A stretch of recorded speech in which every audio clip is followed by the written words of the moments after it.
Hello students, मुद्रा के बारे में आप जान चुके हैं। अब हमें जानना है मुद्रा का व्यापार करने वाली संस्थाकरण जिसका काम होता है मुद्रा का विनिमय करना। और काम कौन करता है? व्यावसायिक बैंक करती हैं, जिसको हम नॉर्मली बैंक के नाम से जानते हैं। व्यावसायिक बैंक को आप वाणिज्यिक बैंक कह लीजिए, इंग्लिश में जो है आपका कमर्शियल बैंक कह लीजिए, एक ही बात है। जितने भी अपने आसपास बैंक देखते हैं ना, जैसे बैंक ऑफ बड़ौदा है, SBI है, PNB है, HDFC है, एक्सिस बैंक है, ठीक है ना, ये सारे बैंक आपके व्यावसायिक बैंक ही है, ठीक ना। तो हमें आज ये पढ़ना है कि इन व्यावसायिक बैंक आखिर इसका मतलब क्या होता है, इसके काम क्या क्या है। और सबसे इंपॉर्टेंट क्वेश्चन जो एग्जाम में पूछा जाता है, व्यावसायिक बैंक द्वारा साख का सृजन कैसे किया जाता है, मतलब क्रेडिट क्रिएशन। ये पैसे जो करोड़ों रुपए का लेन देन होता है, ये आता कहां से, ये सारा सृजन कैसे होता है, ये एक साख सृजन की पूरी श्रृंखला है, सीरीज है, मतलब एक पूरी एक्टिविटी है, प्रोसेस है, ठीक है, जिसको आपको समझना पड़ेगा। और इस चीज को, क्योंकि इंपॉर्टेंट क्वेश्चन एग्जाम में बहुत ज्यादा पूछा जाता है,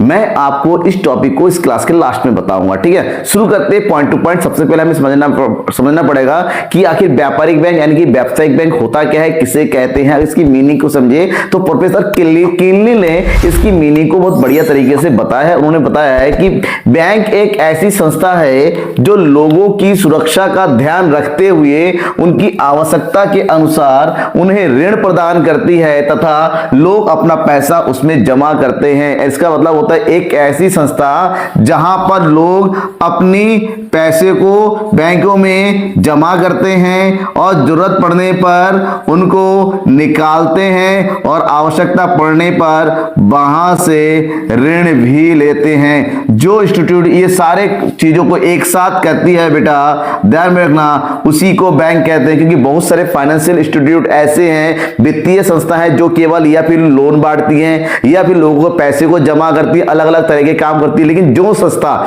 इन सभी कामों को एक साथ करती है, उस संस्था को हम क्या बोलते हैं? उसे हम बैंक कहते हैं, व्यावसायिक बैंक कहते हैं। और इसमें व्यावसायिक वर्ड इसलिए आया क्योंकि ये संस्थाओं का मुख्य उद्देश्य लाभ कमाना होता है। इनका काम जो होता है इसे बिजनेस होता है, लेन और देन करना। आप अपनी पैसे को जमा करेंगे, आपको रेट ऑफ इंटरेस्ट मिलेगा। जब लोन लेंगे तो उससे ज्यादा परसेंट पर आपको लोन दिया जाएगा। इसका मतलब होता है बीच में ये लोग कमीशन खाते हैं या फिर प्रॉफिटेबिलिटी के लिए काम करते हैं। लेकिन जो भी हो, लोगों की सुविधा बहुत प्रदान करते हैं। तो अगर हम बैंकों की बात करते हैं, इसकी कैटेगरी की बात करते हैं, बैंकों जो व्यावसायिक बैंक होता है ना, इसको नॉर्मली इसको अगर वर्गों में बांटें तो उसको दो वर्गों में बांट सकते हैं व्यापारिक बैंक को। इसमें सबसे पहला होता है, इसको बोलते हैं सरकारी बैंक। कौन से बैंक? सरकारी बैंक। और दूसरा होता है हमारा निजी बैंक। सरकारी बैंक ऐसे बैंक होते हैं जिनका स्वामित्व सरकार के अंडर में होता है, और निजी बैंक ऐसे बैंक होते हैं जिनका स्वामित्व निजी क्षेत्र के हाथ में होता है। अगर सरकारी बैंकों की बात करते हैं भारत में, जैसे SBI है, PNB है, बैंक ऑफ बड़ौदा है, ठीक है ना, इलाहाबाद बैंक है, ये सारे बैंक आपके सरकारी बैंक के अंदर में आते हैं। जबकि प्राइवेट बैंक की बात करते हैं, निजी बैंक की बात करते हैं, तो इसमें कौन कौन से बैंक आते हैं? इसमें है HDFC, ठीक है ना, इसमें ICICI है, ठीक है ना, इसमें एक्सिस बैंक है, इसमें बंधन बैंक है। ये सारे बैंक आपके प्राइवेट बैंक की कैटेगरी में आते हैं। तो समझ में आ गया आपको प्राइवेट बैंक क्या होता है, सॉरी व्यावसायिक बैंक किसे कहते हैं, समझ में आ गया। मतलब एक ऐसी संस्था जिनका उद्देश्य लाभ कमाने के लिए जनता से जमा स्वीकार करना होता है और उनकी मांगने पर, आवश्यकता पर उन्हें ऋण उपलब्ध कराना है, तो उन्हें हम व्यावसायिक बैंक के नाम से जानते हैं। अब बात करते हैं इन बैंकों की प्रमुख विशेषताओं की, कि कौन कौन सी प्रमुख विशेषता है। विशेषता की अगर बात करते हैं तो प्रमुख विशेषता है कि ये बैंक हमेशा मुद्रा में लेन देन करती है, क्योंकि इनका काम ही होता है, जैसे मैंने कहा, मनी का व्यापार करना, पैसे का व्यापार करना। इनका काम मुद्रा में होता है, मुद्राओं का लेन देन होता है। आप लोन लेंगे, पैसा जमा करेंगे, सब कुछ पैसे का होता है। Everything is of the game of money with the commercial bank. Okay, next है जनता से जमा ऋण देने के उद्देश्य से स्वीकार करता है। कि यहां पर जो पैसा जमा होता है ना, उनका एक ही उद्देश्य होता है कि आओ जनता, हमारे पास आओ, हमारे पास जो छोटे छोटे थोड़े थोड़े पैसे है ना, सुरक्षा के लिए, भविष्य के लिए मेरे पास रखो, और मैं क्या करूंगा, आपके पैसे को आपकी आवश्यकता पर, अन्य किसी दूसरे की आवश्यकता पर उन्हें लोन दे दूंगा, आपको इंटरेस्ट दूंगा, बदले में मैं भी कमाऊंगा। ये इनका काम होता है कि जनता से उनकी जमा जमाओं को एक्सेप्ट कर लिया एक हाथ से और एक हाथ से उनको लोन दे दिया, तो बीच में इनका काम सेव का होता है। जरूरत पड़ने मंदों को लोन भी मिल जाता है, जिनका पैसा ज्यादा पड़ा होता है बैंक में जमा हो जाता है, सेव हो जाता है। नेक्स्ट है, इनका प्रमुख उद्देश्य होता है लाभ कमाना। अगर ये लाभ कमाने का इनका उद्देश्य होता है, क्योंकि मान लीजिए आपने पैसा जमा कर दिया, आपको 4% का इंटरेस्ट मिल रहा है, लेकिन जैसे ही बैंकों से आप लोन लेने जाएंगे तो बदले में आपको 7 से लेकर 13% के बीच का लोन आपको इंटरेस्ट लिया जाएगा, ठीक है ना। इसका मतलब इनके बीच का जो परसेंटेज है वो बैंक का लाभ होता है, इसलिए इनको लाभ ग्रहण करने वाली संस्था कहते हैं। और इसीलिए इसको दूसरा है, इनका पूर्णतः उद्देश्य क्या होता है, व्यावसायिक होता है, बिजनेस करना होता है, इनका समाज सेवा का उद्देश्य नहीं होता है। नेक्स्ट है, इन व्यवसायों का प्रमुख उद्देश्य होता है साख का व्यवहार करना या साख का सृजन करना, कि बैंकों में जो पैसा आता है उन पैसों को किस प्रकार से ये साख सृजित करते हुए अधिकतम संख्या में मुद्रा की पूर्ति करना। अब ये किस प्रकार से कार्य होता है, किस प्रकार से होता है, ये सब हम पढ़ेंगे व्यावसायिक बैंकों के प्रमुख कार्यों में और व्यावसायिक बैंकों के साख के सृजन की प्रक्रिया में। तब में हमें पहले पढ़ना है कि व्यावसायिक बैंक के प्रमुख कार्य कौन कौन से होते हैं। जब हम कार्य की बात करते हैं व्यापारिक बैंकों की, इसके कार्य को 3 वर्गों में बांटा जाता है, प्राथमिक कार्य, द्वितीयक कार्य जिसको गौण कार्य के नाम से जाता है, इंग्लिश बोलते हैं सेकेंडरी फंक्शंस, और सामाजिक कार्य या अन्य कार्य।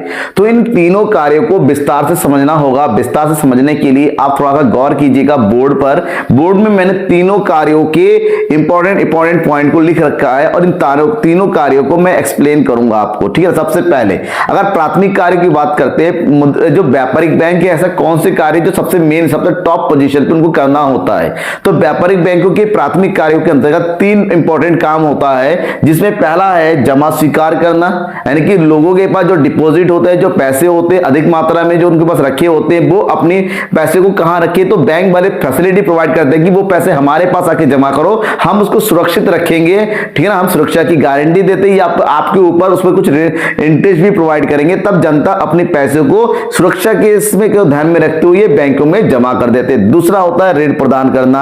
व्यापारिक बैंक वाले कहते हैं कि जिनको पैसे की आवश्यकता होती है, जिनको अपना कार्य पूरा करना है, वो हमसे ऋण ले सकता है, बाद में वो धीरे धीरे करके लौटा सकता है। और तीसरा होता है साख का सृजन, और साख का सृजन करना या साख का निर्माण आज के समय में बैंकों का आधुनिक काम बन चुका है, सबसे इंपॉर्टेंट काम है। तो सबसे पहले बैंक वाले जो जमा स्वीकार करते हैं, ध्यान रखिएगा अलग अलग तरीके के अलग अलग रूपों में जमा स्वीकार होती हैं, और इन जमाओं की स्वीकार करने के लिए बैंक में प्रमुखतः 4 प्रकार के खाते ओपन किए जाते हैं, जिसमें पहला जो खाता होता है बचत खाता, दूसरा होता है चालू खाता, तीसरे पॉइंट में बात करें तो सावधि जमा खाता, और 4th पॉइंट में है आवर्ती जमा खाता। तो सबसे पहले हम बात कर लेंगे बचत खाता, यानी कि इंग्लिश में बोला जाता है सेविंग अकाउंट। तो बचत खाता क्या होता है? बचत खाता एक ऐसा खाता होता है जहां पर लोगों की छोटी छोटी बचतों को, ठीक है, बैंकों में उनकी बचत खाते में जमा करके रखा जाता है, और जिसके बदले में, ठीक है ना, बैंकों के द्वारा उन बचत जो भी पैसा जमा होता है उन जमाओं पर एक मिनिमम रेट पर ब्याज दिया जाता है। जैसे आज की डेट में ब्याज की बात करें, लगभग 3.5% से लेके 4.5% तक इंटरेस्ट दिया जाता है बैंकों के थ्रू। यहां पर कुछ दिक्कत, अगर आपको अपनी बचत, ताकि लोगों की बचत को बढ़े, ध्यान में रखना, लेकिन बचत खाते में कुछ सीमाएं हैं कि यहां पर पैसे की जमा करने की आवर्ती यानी कि लिमिटेशन फिक्स होती है। आप एक दिन में कितनी बार पैसा जमा करोगे, कितनी बार निकाल सकते हो, इनके लिमिटेशन फिक्स होता है। लेकिन जब व्यापारियों की बात करते हैं, जिनका पैसों का बहुत ज्यादा लेन देन होता है, वो लोग बचत खाता नहीं खोल सकते, क्योंकि वहां पर उनको एक दिन में कई बार पैसों का ट्रांजैक्शन वगैरह करना पड़ता है, करोड़ों का लेन देन होता है। तो उनको स्पेशल फैसिलिटी देने के लिए दूसरे टाइप का खाता है चालू खाता, जिसको इंग्लिश में बोलते हैं करंट अकाउंट। ये एक ऐसा खाता होता है जहां पर आप जब चाहे, जितनी बार चाहे, जितना चाहे अमाउंट जमा करके रख सकते हैं, ठीक है ना। लेकिन उन जमाओं पर चाहे करोड़ों रुपए क्यों ना जमा हो, चालू खाते पर आपको कोई भी रेट ऑफ इंटरेस्ट नहीं मिलता है। लेकिन हाँ, चालू खाता खुलवाने के लिए, उसको मेंटेन करने के लिए आपको कुछ पैसा as a rent, as a charge देना पड़ता है। चालू खाते की सबसे बड़ी खासियत है कि जिनका बैंकों के साथ लेन देन अच्छा होता है, जिनका क्रेडिट क्रेडिट अच्छा हो जाता है। चालू खाते पर एक ओवरड्राफ्ट की फैसिलिटी होती है कि अगर आपके बैंक अकाउंट में पैसे ना भी हो तब भी कुछ पैसा आप वहां से विड्रॉ कर सकते हैं। तो ये चालू खाते की सबसे अच्छी बात है। तीसरे टाइप का खाता होता है दैट इज सावधि जमा खाता, नॉर्मली जिसको आप एफडी भी बोलते हैं, फिक्स डिपॉजिट अकाउंट, या फिर समय सावधि मतलब समय जमा खाता, टाइम डिपॉजिट बोलते हैं। ये एक ऐसा खाता होता है जहां पर लोगों को लॉन्ग टर्म सेविंग को प्रोत्साहन देने के लिए एक फिक्स अमाउंट, एक फिक्स टाइम तक, एक फिक्स रेट ऑफ इंटरेस्ट के लिए जमा करके रखा जाता है। यहां पर रेट ऑफ इंटरेस्ट जो है नॉर्मल इंटरेस्ट से बहुत ज्यादा होता है, 7 to 8% के लगभग होता है। यानी कि अब बात करें 7 से 8 साल के अंदर हो सकता है आपका पैसा डबल भी हो जाए, ठीक है ना। तो उसके बाद होता है कुछ लोग ऐसे भी होते हैं एक बार में अपना पैसा जमा करके नहीं रख पाते, तो उनको कुछ इंस्टॉलमेंट में किस्तों में पैसा जमा करने की फैसिलिटी दी जाती है। लेकिन यहां पर भी सेम सावधि जमा खाते की तरह सारी फैसिलिटी मिलती है, तो उसको बोलते हैं आवर्ती जमा खाता, ठीक है। ये हो गया फर्स्ट।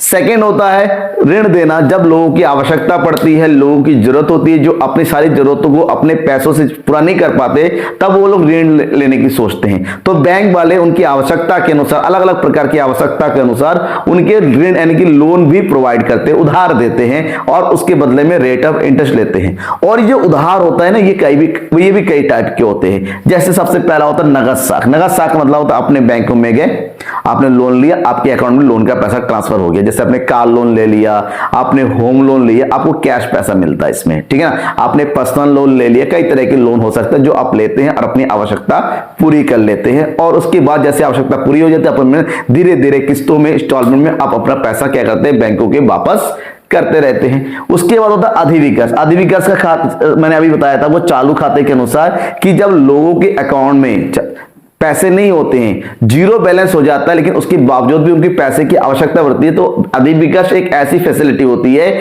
जहां पर अकाउंट में पैसे ना होने के बावजूद एक लिमिट तक, ठीक है ना, एक सीमित सीमा तक आप वहां से पैसा निकाल सकते हैं। वो सीमा कितनी होगी, आप और बैंक दोनों के बीच में एग्रीमेंट होता है। 50,000 का होगा, 50 लाख का होगा, करोड़ का होगा, कितना होगा डिपेंड करता है आपकी आवश्यकता के ऊपर और बैंक और आपके बीच में हुए लेन देन के ऊपर। ऋण एवं अग्रिम, जहां पर बैंक वाले आपकी जरूरत के ऊपर, ठीक है ना, मॉर्गेज के ऊपर, कोलेटरल सिक्योरिटी के ऊपर, यानी कि कुछ गिरवी रखकर आपको लोन वगैरह दिया जाता है। जैसे प्रॉपर्टी लोन होता है, गोल्ड लोन होता है, कई तरह के अलग अलग से लोन आपको दिए जाते हैं, आपको पता है, ठीक है ना। उसके बाद होता है साख निर्माण। आज के समय का आधुनिक, क्योंकि बैंकों में जो पैसा आता है उस पैसे को इकोनॉमी में इतना ज्यादा घुमाया जाता है कि 10,000 का 10 लाख तक बन सकता है। इस पूरी प्रक्रिया को साख निर्माण के नाम से जाना जाता है, जिसके बारे में अभी इस कार्यों के बाद हम पूरा पढ़ने के बाद किस तरह से साख का निर्माण होता है, ठीक है, इसी क्लास में पूरा डिस्कस होगा। पूरे बैंक में सारे पॉइंट आपको जो इंपॉर्टेंट है वो बताए जाएंगे। दूसरे फंक्शन की बात करते हैं, द्वितीयक यानी कि गौण कार्य भी कहते हैं, सेकेंडरी फंक्शन। सेकेंडरी फंक्शन को दो कैटेगरी में बांटा गया है। पहली कैटेगरी है एजेंसी कार्य और दूसरी कैटेगरी है सामान्य उपयोगिता वाले कार्य। एजेंसी कार्य ऐसे कार्य होते हैं जहां पर अपने विशेष ग्राहकों के लिए कमीशन के आधार पर कार्य करके देना, यानी कि ग्राहकों को कार्य करवाना है, बैंक वाले करके देते हैं और बदले में कमीशन लेते हैं। एक स्पेशल कार्य होता है, एक एजेंसी इसलिए बोलते हैं कमीशन खोरी वाला कार्य। कौन कौन से कार्य होते हैं, जैसे साख पत्रों का संग्रह करना या उनका भुगतान करना, जैसे बिल वगैरह होता है उसको कलेक्ट करना होता है, ठीक है ना। जैसे स्कूलों में आजकल बैंक वाले स्कूल का फीस जमा करने लगे हैं, कई तरह की इस तरह की एक्टिविटी होती है। बदले में पेमेंट करना या ग्राहकों की ओर से बिलों का भुगतान करना, जैसे बिजली बिल देना, इंश्योरेंस प्रीमियम जमा करना, बैंक की किस्तें जमा करना, ये बैंक की तरफ से ऑटो कर दिया जाता है। बैंक वाले इसके बदले में थोड़ा सा चार्ज आपसे करते हैं क्योंकि स्पेशल सर्विस आपको दी जा रही है।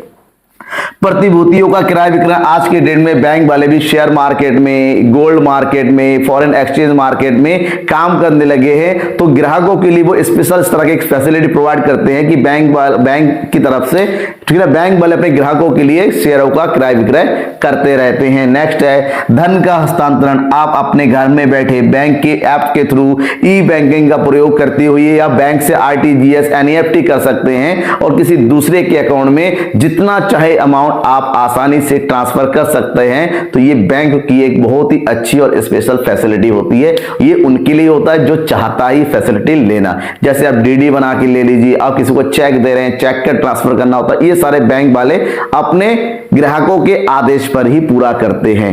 नेक्स्ट है ट्रस्टी कार्य। बैंक वाले ट्रस्टी की कार्य करते हैं, जैसे अनाथ आश्रय को गोद लेने का काम होता है, ठीक है ना, ये स्कूल को चलाने का काम होता है, या फिर मालिक की ओर से किसी दूसरे की एजेंसी को चलाने का काम होता है, ये बैंक के थ्रू उसको ऑपरेट किया जाता है। नेक्स्ट है विदेशी मुद्रा का क्रय विक्रय। केंद्रीय बैंक के अधीन यानी कि देश की भारतीय रिजर्व बैंक के अधीन के व्यापारिक बैंक जो है विदेशी मुद्राओं का भी लेन देन कर सकती है, करती है, उनको स्पेशल लाइसेंस लेना पड़ता है। अगर इसकी सामान्य उपयोगिता वाले कार्य करें, ये ऐसे कार्य होते हैं जो सबके लिए होता है, जो इस फैसिलिटी का फायदा उठाना चाहता है, ये सबके लिए आम पब्लिक के लिए होता है। जैसे लॉकर सुविधा, जो चाहे बैंक में लॉकर फैसिलिटी ले सकता है। यात्री चेक तो अब यूज नहीं होता, पहले ये ऐसा चेक था कि लोग घूमने जाते थे, पैसों की जरूरत पड़ती थी, लेकिन कैश लेके जाएंगे, डर था कहीं चोरी ना हो जाए। इस चीज के बचने के लिए बैंक वाले ये यात्री चेक इशू करते थे, जहां पर आप उस चेक को लेके कहीं पर भी, कोई भी बैंक किसी भी ब्रांच का हो, आप देते थे, अब वहां से वो लोग पैसा देते। तो इससे पैसों की लेन देन, आजकल तो एटीएम हो गया, डिजिटल पेमेंट हो गया, मोबाइल रखो सब कुछ हो गया। नेक्स्ट है ATM card, debit card, credit card, ये तो आप सबको पता है, बैंक के थ्रू आपको फैसिलिटी प्रोवाइड की जाती है। आंकड़ों उसका संग्रह करना भी बैंकों का काम होता है कि कितना कलेक्शन हुआ, कितना आया, कितना गया, एक प्रॉपर डेटाबेस बनाना होता है बैंकों का। तो ये तो सारे बैंकों के व्यावसायिक कार्य होते हैं, लेकिन इन सबके अलावा बैंकों के कुछ ऐसे कार्य भी होते हैं जिससे समाज का हित हो, देश की भलाई के लिए जो कार्य करते हैं, जिसको बोलते हैं अन्य कार्य, सामाजिक कार्य। सामाजिक कार्यों की बात करते हैं, जिसमें सबसे पहला कार्य होता है पूंजी उत्पादकता में वृद्धि, क्योंकि देश के विकास के लिए पूंजी की उत्पादकता में, पूंजी में वृद्धि होने की जरूरत है। और ये तभी होता है जब बैंक वाले आसान किस्तों पे, आसान शर्तों पे जो है उद्योगों को, व्यक्तियों को, दुकानदारों को जब ऋण प्रोवाइड करेंगे, जब ये फैसिलिटी देते हैं, तो ऑटोमेटिक समाज में जो है पूंजी उत्पादकता की वृद्धि हो जाती है।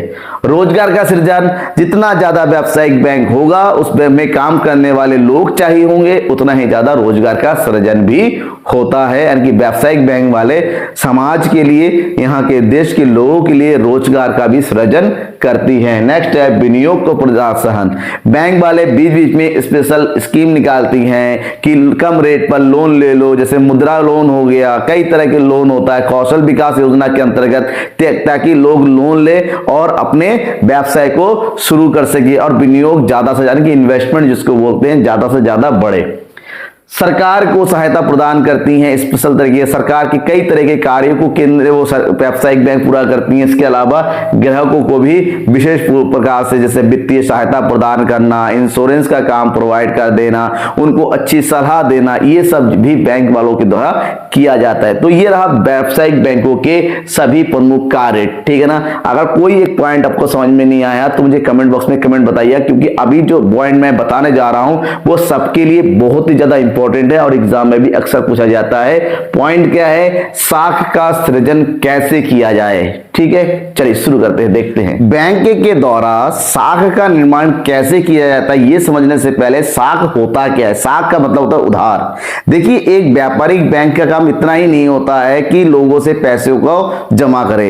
व्यापारिक बैंक के काम जो उनकी जमाएं हैं उसको किस प्रकार से ऋण में कन्वर्ट करना होता है, ये भी देखना होता है। ये बहुत, तो लोगों की जमाओं को ऋण में परिवर्तन करने की प्रक्रिया को साख का निर्माण कहते हैं। और साख के निर्माण करने के लिए सबसे पहले जरूरत पड़ती है कि बैंक में कितने प्रकार की जमाएं आती हैं। बैंकों में आने वाली जमाओं की अगर बात करते हैं तो बैंकों में दो प्रकार की जमाएं होती हैं। पहली जमा का नाम है, यहां पर इसको बोलते हैं प्राथमिक जमाएं, ठीक ना, और इसको इंग्लिश में बोला जाता है प्राइमरी डिपॉजिट। और दूसरी तरफ इसको बोलते हैं द्वितीयक जमाएं। द्वितीयक जमाएं, और द्वितीयक जमाओं को साख जमाओं के नाम से भी जाना जाता है, साख जमाएं। ठीक है, अब प्राथमिक जमाएं क्या होती है? प्राथमिक जमाएं वो जमाएं होती है जहां पर कोई ग्राहक अपने खाते में क्या करता है? अपने खाते में नकद जमा करता है। यानी कि कोई जाता है, मान लो ए गया अपने अकाउंट में, बैंक अकाउंट में, और वहां पर 10,000 रुपए जमा करके आ रहा है, तो ऐसी जमाओं को हम प्राथमिक जमाओं कहते हैं, क्योंकि डायरेक्टली ए ने अपने अकाउंट में जमा किया है बैंक में जाकर। अब बैंक के पास 10,000 रुपए आ गया। अब बैंकों के पास जो जमा होता है वो क्या अपने पास ऐसे रखे रहेंगे लॉकर में? नहीं, बैंक वाले उनके पास जो भी पैसा आता है उस पैसे को ऋण देने में काम करते हैं। तो इन जमाओं में से कुछ धन अपने पास रिजर्व रखा जाता है, और जो कि आरबीआई निर्धारित करती है कि कितना पैसा हर कोई बैंक अपनी जमाओं का रखेगा, जिसको हम CRR और SLR कहते हैं, और इन दोनों का टोटल होता है LRR। ठीक है ना, ध्यान रखेंगे, शॉर्टकट में बताऊंगा इसके बारे में डिटेल से।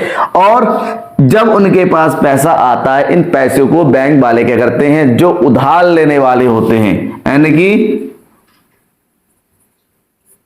ऋणी के खाते में हस्तांतरित धन, यानी कि जो लोन लेने आता है, तो बैंक वाले क्या कहते हैं, उनको कैश लोन ना देके उनकी अकाउंट में वो पैसा ट्रांसफर कर देते। ऐसे में एक तो खाता, इसके खाते में पैसा ऑलरेडी जमा है, और इस पैसे के आधार पर उन्होंने लोन बांट दिया, उसके अकाउंट में पैसा ट्रांसफर कर दिया। इस प्रकार से पैसा कितना 10,000, और जितना मान लीजिए यहां पर 8,000 का लोन बांट दिया, तो बैंक के पास कितना जमा हो गया? 18,000 हो गया। और इस तरह से वो इकोनॉमी में चलता रहता है, और 10,000 कई गुना ज्यादा जो है लोन को सृजित करता। अब ये किस पर डिपेंड करता है? जो लोन का साख का जो सृजन होता है ना बेटा, साख सृजन, ये डिपेंड करता है साख गुणक पर। किस पर? साख गुणक, जिसको बोलते हैं के। साख गुणक के लिए, साख गुणक ये बताता है कि प्राथमिक जमाएं कितना जो है द्वितीयक जमाएं हो जाएंगी। इसका मतलब होता है अंतिम जमाएं, अंतिम साख जमाएं कह सकते हैं इसको, पूरा लिखिए, अंतिम साख जमाएं। अंतिम साख जमाएं निकालने के लिए क्या करना पड़ेगा? एक फार्मूला होता है कि जो भी प्राथमिक जमाएं होती हैं, प्राथमिक जमाएं मल्टीप्लाई बाय क्या कर दिया जाता है? गुणक, मल्टीप्लाई बाय गुणक, यानी के से गुणा कर दिया जाता है। अब ये गुणक क्या होता है, गुणक कैसे निकालते हैं, ये भी हमें पता करना पड़ेगा। तो गुणक निकालने के लिए यहां पर बेसिकली एक छोटा सा फार्मूला यूज किया जाता है, ताकि पता चले कितने गुना साख का निर्माण हो सकता है। That is K equal to 1/LRR। कहीं पर स्मॉल में खाली R भी लिखते हैं, ठीक ना। LRR क्या होता है? जहां पर केंद्रीय बैंक चाहती है कि हर कोई बैंक अपने कुल जमाओं का एक निश्चित भाग जमा करके रखे, मेरे पास और खुद के पास। जो आरबीआई के पास जमा होता है वो होता है नगद कोष अनुपात CRR, और जो खुद के पास जमा करके रखते हैं वो होता है SLR, सांविधिक तरलता अनुपात। दोनों का टोटल जो होता है LRR, लीगल रिजर्व रेशियो, सांविधिक, ठीक है ना, कोष अनुपात। समझ में आ गया ये? अब ये होता क्या है लीगल रिजर्व रेशियो? इसके लिए क्वेश्चन दिया होता, मान लो ये 20% मानते हैं, माना LRR कितना है? 20% है, क्योंकि 20% हर बैंक को लोन बांटने से पहले आरबीआई के पास जमा रखने का पड़ेगा। इसका मतलब होता है मल्टीप्लायर कितना होगा? 1/20%। परसेंट हटाया तो ये हो जाएगा 0.2। इसका मतलब होता है पॉइंट हटाया, 2 0 बढ़ाया 5। इसका मतलब ये हुआ कि एक इकोनॉमी में व्यापारिक बैंकों के द्वारा 5 गुना ज्यादा लोन बांटा जाएगा। मानते हैं, माना प्राथमिक जमा कितना है? मानते इकोनॉमी में प्राथमिक जमा है 1,000 रुपए। कितना है? 1,000 रुपए। तो इससे साख का सृजन कितना होगा? साख का सृजन होगा 5 गुना, यानी कि 1,000 गुणा 5, यानी कि 5,000 रुपए, यानी कि 1,000 रुपए 5,000 रुपए में कन्वर्ट हो सकता है अगर व्यापारिक बैंक वाले साख का सृजन होता है। अब इसके लिए पूरी प्रक्रिया होती है कि आखिर क्या ये एक दिन में हो जाता है या एक बार में हो जाता है? ऐसा नहीं है, पूरा बैंकिंग सिस्टम मिलके 5,000 रुपए को निर्माण करते हैं। कैसे होता है? मान लीजिए यहां पर हम लेते हैं, ये बैंक है, यहां पर हो गया आपका प्राथमिक जमा, ठीक है ना। यहां पर हो गया आपका क्या? LRR जो आरबीआई निर्धारित करती है, और यहां पर हो जाएगा आपका द्वितीयक जमाएं, ठीक है। अब इस प्रकार समझिए कि ये पूरा प्रक्रिया किस प्रकार से काम करती है। बिल्कुल सिंपल है। मान लेते हैं कि एक व्यक्ति गया अपने खाते में, उसका बैंक है A, और ए के अकाउंट में ए बैंक में अपने अकाउंट में वो 10,000 रुपए जमा किया और घर चला आया, ठीक है ना, अपने खाते में। बैंक वालों ने क्या किया, LRR कितना है, LRR है 20%, सॉरी 1,000 मानते, 1,000 जमा किया चलाया, LRR कितना है 20%। हम मानते हैं कि 5,000 रुपए बैंक वाले लोन बांट देंगे। कैसे, 1,000 का 20% बैंक वालों ने काट के RBI के पास जमा कर दिया, यानी कि 200 रुपए, और लोन कितना बांटा जाएगा, और यहां से लोन बांटा जाएगा फिर 800 रुपए। भाई जाहिर सी बात है, जो बंदा लोन ले रहा है वो घर में यूं ही खाने पीने मौज मस्ती के लिए तो नहीं ले रहा है, लोन लेके कोई ना कोई काम करेगा, यानी कि वो पैसा दोबारा इकोनॉमी में आ जाएगा। इसका मतलब ये हुआ कि 800 रुपए दोबारा वो इकोनॉमी में आ जाएगा बैंक बी में।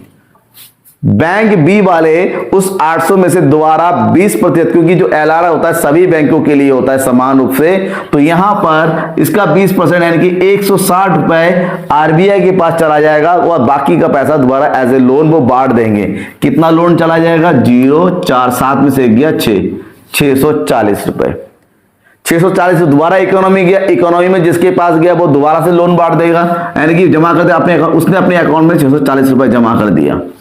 अब 640 वाले का बैंक सी क्या करेंगे, दोबारा से लोन बांट देंगे, यानी कि इकोनॉमी दोबारा कितना पैसा चलेगा, 20% काट दो इसमें से, तो कितना हो जाएगा, 4 दूनी 8 6 दूनी 12, 128 रुपए चला गया RBI के पास, और बाकी पैसा का लोन बढ़ गया, यानी कितना बचेगा 2,